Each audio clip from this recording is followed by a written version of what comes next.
I think we still lack an industrial plan, and I think the failure to plan becomes a plan to fail. And I don't think we've begun to structurally rebuild the U.S. economy or change the way it works. I think we've tried to spend a lot of money and a lot of time trying to put Humpty Dumpty back together again. Did it help a lot of people? Yes. Do I think teachers are very important? Well, as one, clearly, my career choices speak to that a little bit.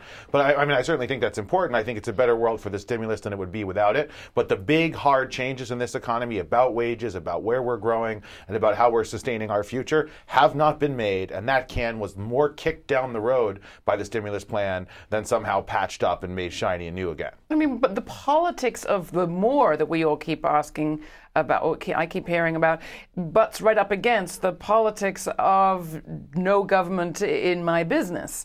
If the private sector needs to be the area that's growing here, in addition to everything you've talked about, what's going to grow it? The banks aren't lending, the lending agencies aren't lending. Nathan, what's the next step here? I don't see the Dan Burtons of the world coming on board with a new stimulus. I mean, the one thing that I think, this wasn't supposed to be everything. There is a whole transit bill coming up this coming year. I think a lot of people agree. We are about $1 trillion in the hole in this nation as far as infrastructure investments we haven't made.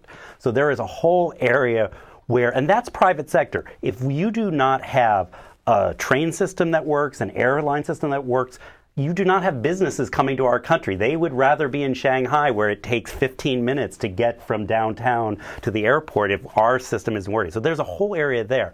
But just to put it in perspective, which I'll hit on, we just approved a defense budget which had more spending in a year than the whole aspect of spending in the stimulus. We have plenty of areas where we're willing to spend government money in the hundreds of billions of dollars. This was a drop in the bucket, and everybody knew it at the time who was looking at it. So we need to keep coming back. As you're saying, long-term economic growth isn't a one-time shot. It isn't a one proposal. It is a year after year commitment that we have to do for infrastructure, for helping small businesses, for reinvesting in green jobs, for investing in the long-term reform of our healthcare system. All of these aspects have to go together. This idea that one bill passed with all the blockages could solve everything was a myth, and it's incredible that the expectations on it got so high.